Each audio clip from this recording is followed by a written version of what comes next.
शीश महल को लेकर भारतीय जनता पार्टी लगातार कई महीनों से आक्रामक है। आज जब संजय सिंह और आम आदमी पार्टी के तमाम नेता जाकर दिखाने की कोशिश करते हैं तो फिर उनको अंदर दाखिल नहीं होने दिया जाता। अब उनकी ओर से आरोप लगाए जा रहे हैं कि बीजेपी छिपाना चाहती है और जो आरोप लगाए गए थे उन आरोपों में दम नहीं है, इसी वजह से उनको अंदर दाखिल नहीं होने दिया गया। क्या है इस पर जवाब आपका? सभी को नमस्कार। चित्रा जी, बहुत अच्छा लग रहा है बहुत लंबे समय बाद आपके साथ डिबेट करके। लेकिन मुझे ये बात समझ नहीं आ रही कि जब ये शीश महल का सारा इशू सामने आया था, जब एक्सपोज हुआ था शीश महल, तब क्यों इन्होंने शीश महल के दरवाजे जनता के लिए नहीं खोले? अरविंद केजरीवाल साहब जो अपने बच्चों के सर पे हाथ रख के कसम खा के ये कहते हैं, ना मैं राजनीति में आऊंगा, ना मैं घर लूंगा, ना मैं गाड़ी लूंगा, इतना मतलब देखिए उसके पर्दे लाखों के, जमीन चमकती हुई, दिन में 3 बार पॉलिश होती, टॉयलेट सीट गर्म पानी ठंडा पानी, गर्म सीट ठंडी सीट, हवा निकलती है, पाउडर निकलता है, क्या क्या होता है टोटो की सीट में। ऐसी चीजें जब लगा रहे थे तो एक बार दिल्ली की जनता को भी तो दिखाते, जिन्होंने ये सोच के कि वो हमारे बीच में से उठ के एक आम आदमी आए हैं। और जब जनता वेट कर रही थी, क्या गरीबों को घर दिया? गरीबों को घर देने का किसने काम किया? नरेंद्र मोदी जी ने गरीबों को state of the art apartments बना के दिए ताकि वो एक इज्जत की जीवन जी सके। बल्कि यहाँ पे क्या कर रहे थे? कोरोना काल में शीश महल बनवा रहे थे। दिल्ली की जनता ऑक्सीजन के लिए सड़कों पे तरस रही थी। आपको याद है वो मंजर, आपने हजारों लोगों की मदद करी थी। दिल्ली में लोग कैसे सड़कों पे लाशें मिल रही थी क्योंकि उनको ऑक्सीजन नहीं मिल रहा था, लेकिन वो अपने शीश महल में टोटो की टॉयलेट सीट लगवा रहे थे। और इतना ही था कि जनता को दिखाना है, जब वो वहां रह रहे थे क्यों नहीं दिखाया? और आतिशी जी को जब लगातार वो शीश महल दिया गया रहने को, तो वो रही क्यों नहीं? पहले अरविंद केजरीवाल खाली नहीं किए घर, वो देना नहीं चाहते थे कि आतिशी वहां रहे। अब आतिशी जी को बोला कि आप आके रहिए, तो वो नहीं आई रहने, फिर एक ड्रामा क्रिएट किया। और अब जब वो उनके पास नहीं है और वो ये बात अच्छे से जानते हैं कि किसी भी तरीके से वो वहां नहीं जा सकते, पीडब्ल्यूडी के पास वो घर है, साथ ही साथ ईडी सीबीआई तहकीकात के लिए उसका इस्तेमाल कर रही है, तो वो क्यों अब ड्रामा कर रहे हैं? क्यों नहीं बात करते उस गंदी हवा की जो दिल्ली की जनता को आज सांस लेना पड़ रहा है? और 95% दिल्ली की जनता को रेस्पिरेटरी प्रॉब्लम्स है, हर घर में 2 मरीज मिल रहे हैं। क्यों नहीं बात करते उस यमुना जी की जिसका वादा था कि आप वहां पे तैराकी करवाएंगे दिल्ली की जनता को?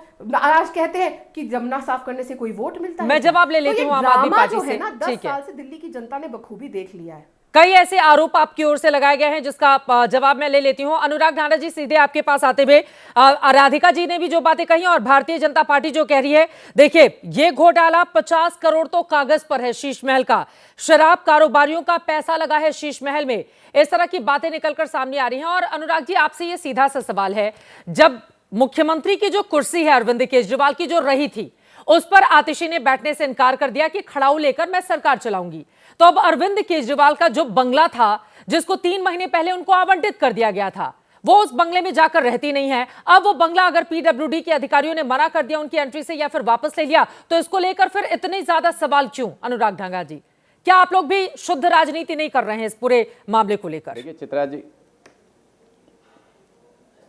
चित्रा जी, आपने सुना होगा कि झूठ के पांव नहीं होते और झूठ भागता फिरता है। जैसे ही आप उसका सामना करते हो वो भाग लेता है वहां से। पहले हम इस चुनाव में कह रहे थे कि ये क्या मुद्दे लेके आ रहे हो आप, नॉन इश्यूज। हम स्कूलों पे चुनाव लड़ते हैं, अस्पतालों पे चुनाव लड़ते हैं, बिजली पानी के मुद्दों पे चुनाव लड़ते हैं, तो ये कह रहे थे नहीं शीश महल पे चुनाव लड़ेंगे, शीश महल पे चुनाव लड़ेंगे।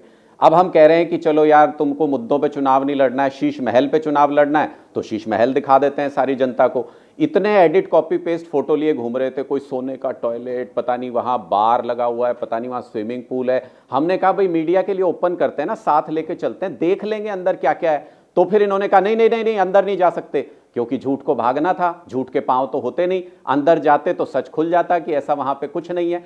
अब सवाल यह आता है कि शीश महल वर्सेस राजमहल के ऊपर चुनाव लड़ लीजिए। अगर आप हमारा घर देखना चाहते हैं, अगर मुख्यमंत्री जी का घर देखना चाहते हैं, दिल्ली का मुख्यमंत्री आवास, तो प्रधानमंत्री आवास भी दिखा दीजिए। ऐसा तो नहीं कि वो सोने के टॉयलेट का जो फोटो लाए थे वो आप प्रधानमंत्री आवास से खींच के लाए थे और दिखा रहे थे देखो देखो सीएम आवास में है, तो एक बार वहां चल के भी देख लीजिए। 300 करोड़ का हमें पता है कि वहां कारपेट बिछा हुआ है, कौन सा ऐसा कालीन है जो 300 करोड़ में आता है? हमें यह भी पता चला है कि वहां पे सोने के टॉयलेट हैं। हमें यह भी पता चला है कि प्रधानमंत्री आवास के अंदर उनके 6-7 हजार जूतों की जोड़ियां हैं, उनके 5,000 सूट हैं। ये बातें आप लोगों को 2 दिन से समझ में आ रही क्या? मेरा ये सवाल है, 3 महीने से आप सुनिए, पहले अरविंद केजरीवाल जी वहां पर रहते थे, फिर 3 महीने पहले आतिशी जी को दे दिया गया कि भैया आकर पोजीशन ले लीजिए, उसके बावजूद ना ही आप लोग किसी पत्रकार को लेकर जाते हैं, न ही वहां पर अंदर की तस्वीरें आप लोग खुद से वीडियो रिकॉर्डिंग करके बाहर लेकर आते हैं। अब जब ये बिल्कुल साफ हो गया कि पीडब्ल्यूडी के हवाले ये बंगला चला गया है, तो फिर आप लोग आ जाते हैं पत्रकारों को लेकर कि चलो चलो अब, क्योंकि आपको पता है कि पीडब्ल्यूडी के हवाले है, हो सकता है कि उसी के अधिकारी ले जाकर अंदर की तस्वीरें दिखा दें। अब आप लोगों के ऊपर भी भरोसा उस बंगले को लेकर कोई कैसे करेगा अनुराग जी? मेरा ये सवाल है। आप लोग दिखा, जब केजरीवाल जी रहते थे आप बुला लेते पत्रकारों को, जनता पार्टी देख लेते सब लोग बंगले। बीजेपी को तो करारा जवाब मिल जाता उसी वक्त। आते ही थे पत्रकार, आते ही थे। 3 महीने से था चाबी आपके पास, आप लोगों को पोजीशन ले लेना चाहिए था वहां का। सुन तो लीजिए, अब आपने सवाल पूछा है तो कितने सारे तो वहां पे इंटरव्यूज अरविंद केजरीवाल जी के हुए हैं, कितने सारे वहां पे जो मेहमान आते थे, दूसरे स्टेट्स के मुख्यमंत्री आते थे मिले, कितनी बार मीडिया वहां पे गया है, तो सारा मीडिया वहीं रहता था, आते ही थे। ये तो भारतीय जनता पार्टी के कैमरे से, उनके लेंस से जब आप देखोगे तो आपको वो शीश महल नजर आएगा, नहीं तो वो मुख्यमंत्री का आवास नजर आएगा। हम तो ये कह रहे हैं कि दूध का दूध और पानी का पानी हो जाता। आप शीश महल भी दिखा दीजिए मीडिया को और राजमहल भी दिखा दीजिए। उस 2700 करोड़ के राजमहल को छुपा क्यों रहे हैं? 8400 करोड़ के प्लेन में घूमने वाला व्यक्ति कैसे रहता है आलीशान तरीके से, देश की जनता को देखने दीजिए।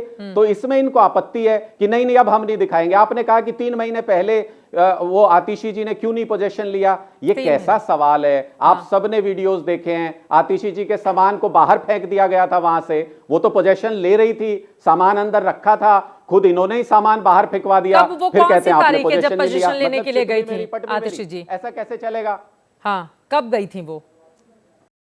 नहीं, मैं अरे आपने वीडियो नहीं देखा कि उनका सामान कैसे बाहर निकला था उस बंगले से? आपने देखा था कि नहीं? और मुख्यमंत्री बनने के बाद पूरे देश ने देखा था किसी सिटिंग मुख्यमंत्री का सामान उनके घर से निकाल दिया जाए। राधिका जी आप इस पर जवाब दे दीजिए, फिर बाकी मेहमानों के पास आऊंगी। ठीक है, उनका सामान क्यों बाहर फेंका गया, वो आरोप लगा रहे हैं कि किसी मुख्यमंत्री के साथ इस तरह का व्यवहार किया जाता है क्या? ठीक है, मैं जवाब ले लेती हूँ।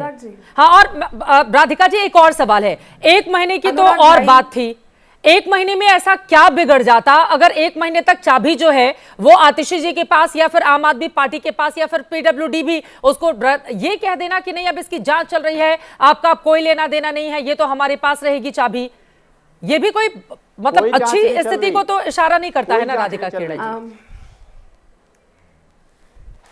अनुराग जी, आपको मैं व्यक्तिगत तौर से जानती हूँ, आप बड़े वरिष्ठ पत्रकार रहे हैं और आपने कई ऐसी चीज़ें कवर करी हैं, तो आप ये मुझसे बेहतर जानते हैं कि प्राइम मिनिस्टर घर के बारे में जो आप आज उल्टी सीधी चीज़ें बोल रहे हैं कि वहाँ पे सोने का टॉयलेट है, ये है वो है, वो किसी को नहीं पता। प्राइम मिनिस्टर का जो पद होता है, उसके जो उनका जो घर होता है, उसकी कितनी सिक्योरिटी होती है आप तक नहीं पता चल सकता। लेकिन आरटीआई आप डालेंगे तो शायद आपको कुछ चीजें पता चल जाएंगी, लेकिन प्राइम मिनिस्टर की सुरक्षा के बारे में आप मुझसे बेहतर जानते हैं। मैं आपके बीच में नहीं बोली थी ना अनुराग भाई, देखिए हम एक दूसरे को जानते हैं तो एक वो डेकोरम मेंटेन रखते हैं मुख्यमंत्री निवास में। लेकिन जो खर्चा हुआ वो पूरी की पूरी लिस्ट मेरे पास है। चित्रा जी, यहाँ पे अब आम आदमी की बात करते हैं। वो आम आदमी जो वैगन आर में घूमता था, मफलर पहनता था और कहता था मैं गाड़ी नहीं लूंगा, घर नहीं लूंगा, राजनीति नहीं लूंगा, मैं अपने बच्चों के सर पे हाथ रख के कसम खाता हूं।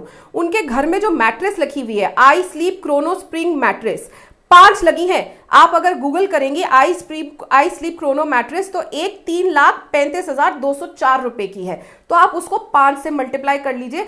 कौन सा आम आदमी है जो 3.5 लाख रुपए की एक मैट्रेस में सोता है? ये कौन सा आम आदमी है जो बॉश का कॉफी मेकर लगाता है जो 2.5 लाख रुपए का आता है? ये कौन सा आदमी है जो आम आदमी है जिसके घर में सैमसंग फ्लैप मल्टी डोर जो फ्रिज है, एआई टेक्नोलॉजी वाला लेटेस्ट? क्या आम आदमी को एआई टेक्नोलॉजी वाले फ्रिज की जरूरत होती है जो 30 लाख का आता है? वो कौन सा आम आदमी है जिसके घर में ऑटोमेटिक टोटो का टॉयलेट होता है? क्या आपके घर में चित्रा जी टोटो का टॉयलेट है? अनुराग भाई, आपके घर में क्या टोटो का टॉयलेट सीट है? बताइएगा ये जनता को। वो कौन सी आम आदमी है जिसके घर में ओसाडा का प्रीमियम फुल बॉडी मसाजर होता है? आम आदमी फुल बॉडी मसाजर रखते हैं, फुट मसाजर अलग, shower system in spa area, generated cold stone bath and spa. आप दाम देख रहे हैं और ये सब कुछ ऑन रिकॉर्ड है। आरटीआई के तो एक्टिविस्ट रहे हैं खुद आपके नेता, तो वो भी आप डाल के देख लीजिए, सब कुछ ऑन रिकॉर्ड आ जाएगा। और ये मैंने तो सिर्फ कुछ चीजें गिनवाई हैं। देखिए कितने टीवी हैं। और देखिए एसी की बात करते हैं, आपको याद होगा अरविंद केजरीवाल कहते थे शीला दीक्षित के घर में पता है कितने एसी हैं, एक अकेली महिला को क्यों इतने एसी की जरूरत है? तो मुझे समझ नहीं आ रहा है, एक आम आदमी जो कहते हैं कि मैं झुग्गी झोपड़ी क्लस्टर में वापस चला जाऊंगा अगर मैं नहीं जीता, जहां मैं काम करता था, तो वहां पे कौन सा एयर कंडीशनर उनको मिलेगा? मैं जवाब ले आम लेती जनता, कितने एयर कंडीशन है आम जनता के घर में? पकाइयों के यहाँ पे पंखा होता है और 40 से ज्यादा, मैं तो हैरान, sorry 50 indoor AC unit kitchen में, टॉयलेट में। बोलिए अनुराग ढांडा जी। हाँ, ये बात तो सच है ना अनुराग जी कि जब शीला दीक्षित मुख्यमंत्री थी तो इस सवाल को पूछा गया था गिनाते हुए कि उनके घर में इतने एसी 25 से 30 एसी क्यों लगे हुए हैं। इसी तरह का आंकड़ा आप लोगों की ओर से दिया गया था और अभी राधिका जी बता रही हैं कि 50 से ज्यादा एसी और हर जगह लगे हुए हैं। तो वो जो आम आदमी वाला दावा था वो कहाँ चला गया अनुराग जी? उनके सवालों पर जवाब दीजिए, फिर बाकी मेहमानों के पास जाऊंगी। मैं कह रहा हूं कि भारतीय जनता पार्टी की मनगढ़ंत और झूठी कहानियों को सच क्यों मान रहे हैं? क्या बेसिस है, क्या सबूत है? ये जो आंकड़े बोल रहे हैं इसका क्या बेसिस है, क्या डॉक्यूमेंट इनके पास है? कौन सी किस रिपोर्ट के आधार पे बोल रहे हैं? ये उस घर के अंदर गई है क्या कभी? ये उस घर में रही है क्या कभी? क्या सबूत है? वहां से आई आंकड़े? जो मैं आंकड़े बता रहा हूँ, वो ऑथेंटिक नहीं है।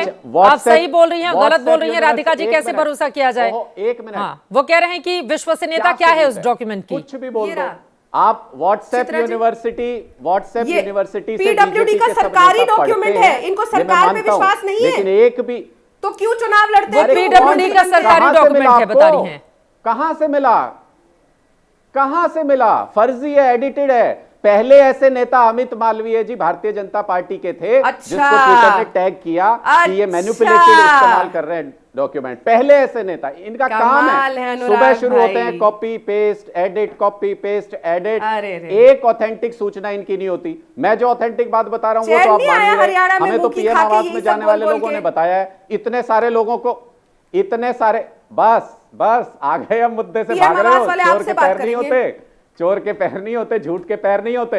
यहीं रहिए शीश महल और राजमहल पे रहिए, जेल में जाके बैठते हो। 1.5 लाख का चश्मा पहनने वाले प्रधानमंत्री मोदी जी, 2 लाख की घड़ी पहनने वाले भोले वाले प्रधानमंत्री मोदी जी, 8400 करोड़ के प्लेन में घूमने वाले प्रधानमंत्री मोदी जी, 2700 करोड़ के घर में रहते हैं। कोविड में लोग मर रहे थे, आप लोग 2700 करोड़ के टेंडर निकाल रहे थे।